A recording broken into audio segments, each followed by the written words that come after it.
Hola muchachos, espero que se encuentren bien, que tengan un lindo fin de semana. Eh, el tema de los conflictos militares dentro de América Latina, vamos a hacer un análisis respecto a eso, teniendo en cuenta ciertos factores internos como externos.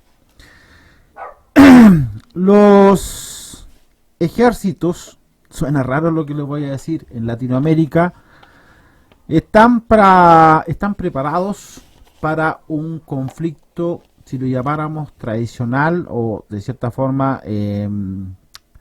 convencional. Ya. Nuestros ejércitos en Latinoamérica están para guerras convencionales.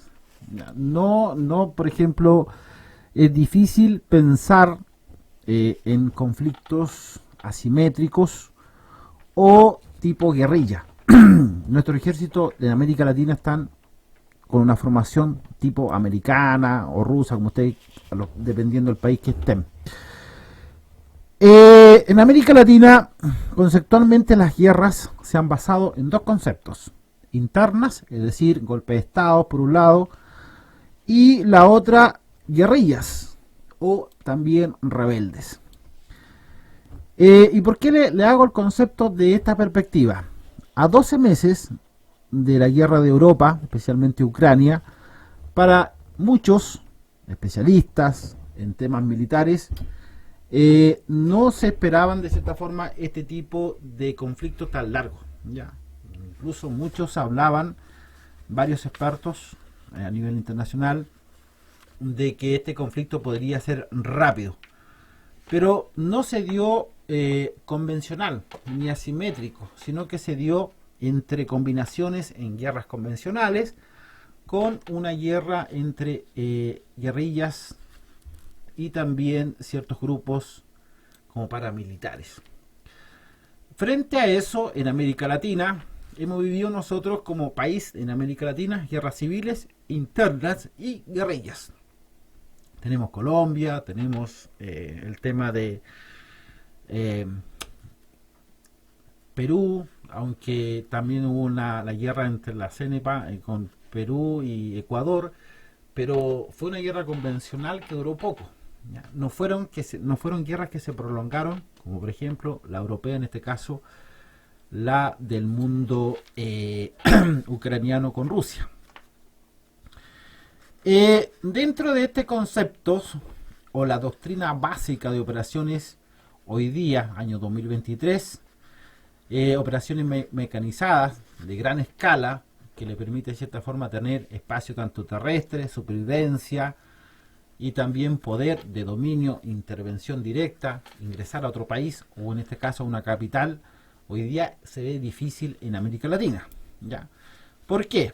Porque de cierta forma para hacer una invasión militar a otro país tú necesitas combinar los batallones de infantería, tener una adecuada integración de cazabombarderos, helicópteros, misiones de apoyo aéreo cercano, y también hay una imposibilidad de coordinar fuego de artillería de campañas, especialmente cohetes, misiles de largo alcance, en un frente de batalla de al menos 100 kilómetros de ancho. Es decir, es complejo el tema, debido a que la mayoría de nuestros países no poseen misiles de largo alcance, lo cual significa que la artillería a 100 kilómetros tienes que movilizarla a esa zona y colocarlo en puntos estratégicos.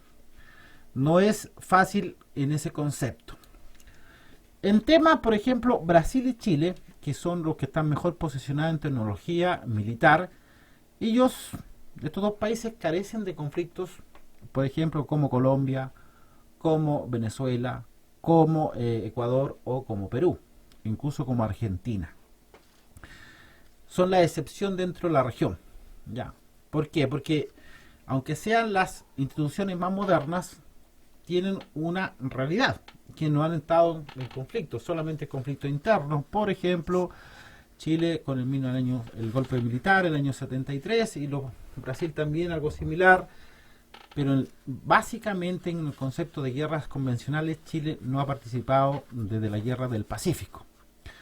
Por lo tanto, enfrentarse a una agresión convencional que se presenta en una batalla, se emplea ciertas restricciones. Y allí están todos los que significan medios navales, terrestres, aéreos, en forma simultánea. Curiosamente, el presupuesto de ambos países disponen de fondos que no son precisamente un problema en caso de que se diera una guerra convencional. Ya, eso para que lo tengamos en cuenta y podamos tener ciertos elementos. Pero eso significa también poder, por ejemplo, tener camiones logísticos, aviones, trenes pesados, avión de transporte, para moverse a gran velocidad y tener una eficacia en una guerra convencional. Y eso necesita mover entre 10.000 a 30.000 hombres de una sola vez.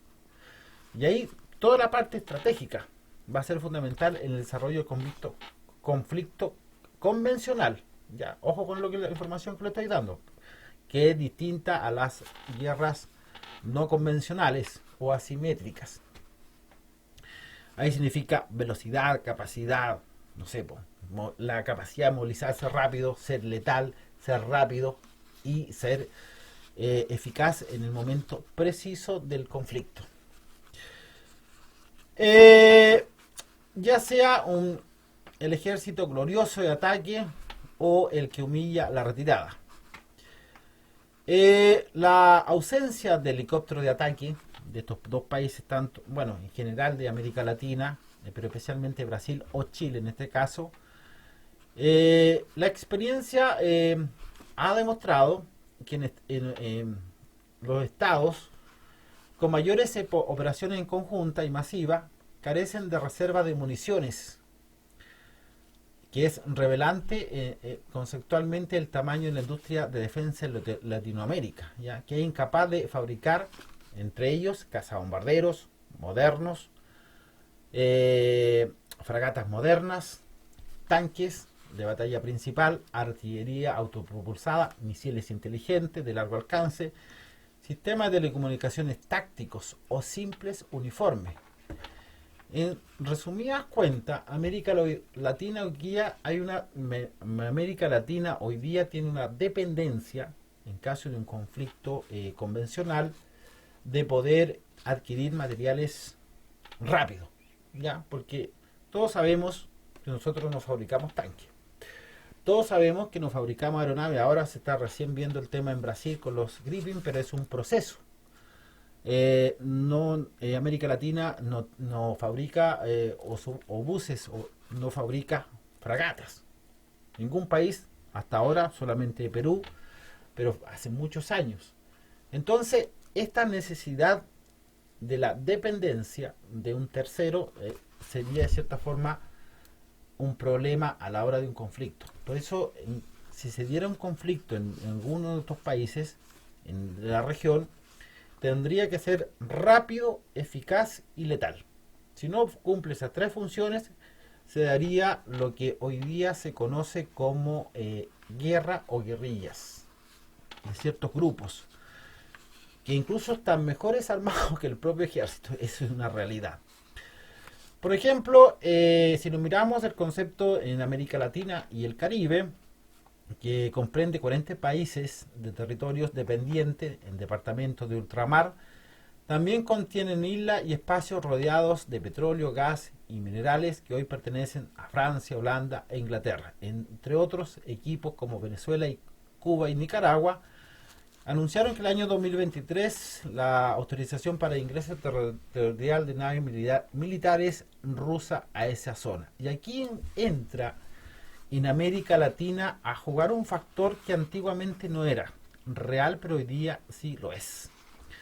Me refiero a dos países que tienen los ojos puestos en América Latina, que es Rusia y China, y también actualmente en los últimos años, especialmente en 2023, lo ha dejado muy claro que también Estados Unidos tendría los ojos puestos en América Latina. Eso no se daba anteriormente. Se daba, sí, en menor escala, por supuesto.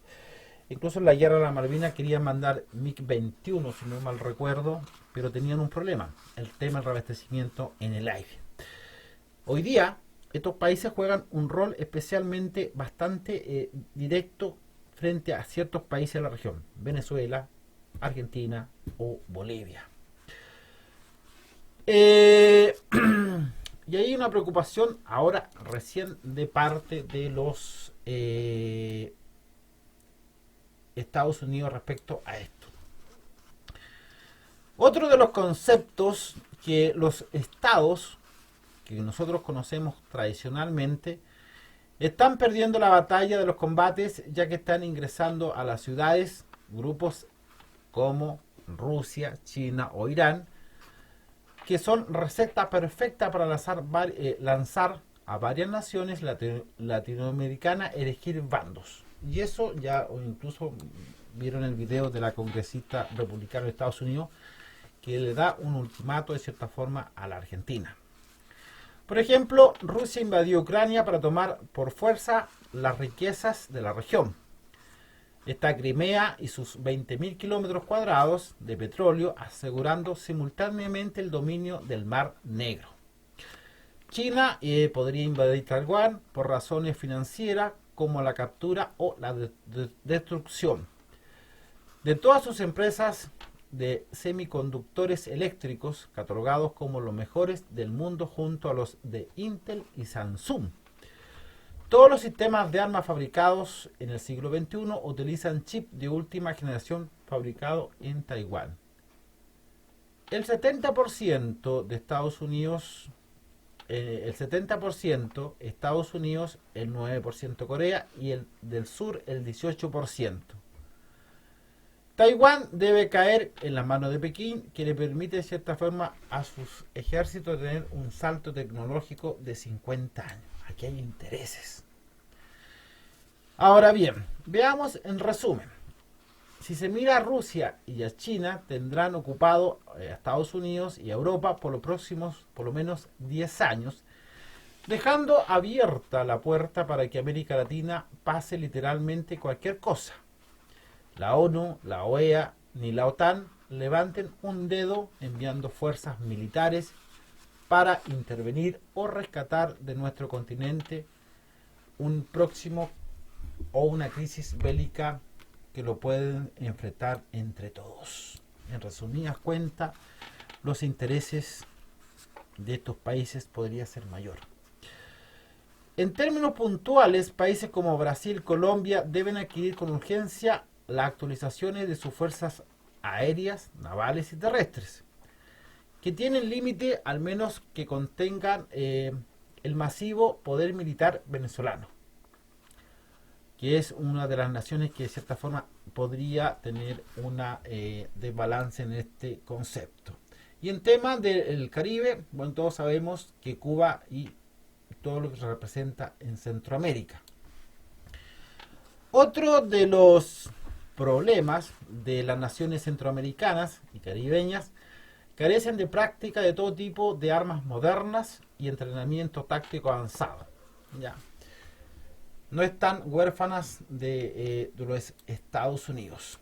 En tema del Cono Sur, por ejemplo, en Latinoamérica, no son evidentes para los ojos inexpertos de la situación de conflicto entre Chile, Perú, Argentina y Bolivia por el dominio de las mineras, reservas de agua dulce, enormes espacios marítimos, Atlántico Sur y Pacífico Sur, y el acceso a millones de kilómetros cuadrados de territorio antártico que obliga a países a mantener el delicado equilibrio militar para prevenir un enfrentamiento bélico. En el año 1956, Moscú no tuvo de cierta forma con bastante injerencia dentro de la región de Latinoamérica. Y sabemos lo que de cierta forma pasó en los años posteriores. En 40 años, única y exclusivamente por el temor de la intervención norteamericana con sanciones militares y económicas, ha sido lo fuerte dentro de nuestra región. Los castigos se han mantenido a raya a gobiernos radicales, extremistas en nuestra región. Sin embargo, con los años de vigilancia y atención de parte de Estados Unidos, ha revolucionado América Latina, especialmente en el siglo XXI. Es de todo razonable asegurar de cierta forma que hay timidez frente a golpes de estados creciente o a través de las crisis regionales. Podemos ver lo que pasa hoy día en Perú, lo que pasó también en Venezuela, lo que pasó también en Bolivia. Entonces la pregunta es, ¿estamos frente a una crisis militar o se podría dar una crisis que de cierta forma sería por intereses más que por soluciones? Estamos frente a un posible conflicto de guerra convencional o en este caso de una guerra no convencionales, por ejemplo como guerrillas o grupos rebeldes que podrían de cierta forma tener un concepto de que le podrían dar un vuelco a este tema. ¿Por qué hago este análisis? Teniendo en cuenta que en América Latina no hemos tenido grandes conflictos, pero como se dice, hay temas pendientes, y aquí de la perspectiva, por ejemplo, Ecuador-Perú, Perú-Chile, Bolivia-Chile, Argentina-Uruguay, Argentina hacia las Islas Malvinas y hacia Chile, junto también al campo Hielo Sur. Lo mismo pasa con Brasil. El concepto de que se podrían dar, por supuesto que sí. Ahora, intervenciones directas de parte de la ONU, la OTAN o otro organismo internacional o la OEA o en este caso Naciones Unidas, la verdad es si se daría un apoyo logístico realmente. Lo que hemos visto en Ucrania, hemos visto dos elementos fundamentales. Hemos visto una guerra convencional y una guerra no convencional, es decir, militares que funcionan como paramilitares o paramilitares que funcionan como militares. También hemos visto en Ucrania cómo la OTAN, sin meterse, es parte de este conflicto. Suena raro, pero es así. Por ejemplo, le han suministrado tecnología, especialmente misiles portátiles, de diferentes tipos. Incluso podrían suministrarle aviones de combate de países aliados que son de la OTAN, y le están suministrando tanques Leopard y también tanques británicos, incluso americanos. Frente a esta realidad, esto es una guerra no convencional por un lado, donde las naciones entre comillas no ingresan, pero son parte del proceso de una guerra no convencional. Es decir, Europa no está en guerra, pero sí a su vez está en guerra. En América Latina las tensiones están, como le dije anteriormente, a las puertas, teniendo en cuenta ciertos elementos que hoy día no están solucionados. Campos Hielo Sur, por ejemplo, por Chile, el tema de la plataforma marina por otro lado, y la situación de conflicto que se podría dar en el futuro el día de mañana. Estas tensiones, como internas que también cada país tiene, por ejemplo, ciertos grupos que hoy día en Chile funcionan como verdaderos militares, lo mismo le pasa a Perú con el grupo del Sendero Luminoso, lo mismo le pasa a Colombia con ciertos grupos, lo mismo le pasa a Brasil, que grupos colombianos que eran de la guerrilla hoy día también se han pasado a la frontera con Venezuela, Brasil, incluyendo también con Colombia. Y por otro lado se da un fenómeno geopolítico y también por otro lado se da un tema de quién tiene el poder de ciertos recursos o adquirir ciertos recursos. La América Latina hoy día es atractivo por ciertos elementos, petróleo, gas, litio, y por qué no decirlo, podrían convertirse América Latina, si pudiera y quisiera, en un país que puede alimentar a la humanidad. ¿Ya? Son países que tienen agua, grandes extensiones que se podrían cultivar, energía limpia, entre otros elementos. Hoy día lo que se piensa o se cree, que para algunos podría ser una tontera, pero para otros militarmente es atractivo. No es como el año 50, donde las ciertas sanciones que tenía por desarrollo tecnológico que podían producir un desequilibrio en América Latina, hoy día eso ha cambiado. Esa es la realidad que se vive hoy día en América Latina. Esa es la realidad que nosotros estamos viviendo en América Latina. Hoy día nadie se va a meter, pero sí ya hay injerencia rusa en Venezuela, injerencia china, ¿dónde? Argentina, Bolivia, e incluso, aunque no les guste a los peruanos, también en Perú. Con donaciones concretas y real de ciertos materiales. Pueden ser insignificantes como un bus, una ambulancia, un vehículo de protección que le sigue a las policías. Pueden ser insignificantes esas donaciones. Pero eso, donaciones significan que te cuadran con ciertas tendencias o divisiones políticas. El ultimato que dio, por ejemplo, la congresista de Estados Unidos, creo que es un elemento bastante claro. O sea, nosotros no te vamos a apoyar, no vamos a estar contigo si tú fabricas una aeronave en tu país, que eso no vas a vender a nuestros propios enemigos. Esa es la realidad que se vive hoy día en nuestra América Latina. Dejar los comentarios, pensar conceptualmente en un posible conflicto, sí se puede dar.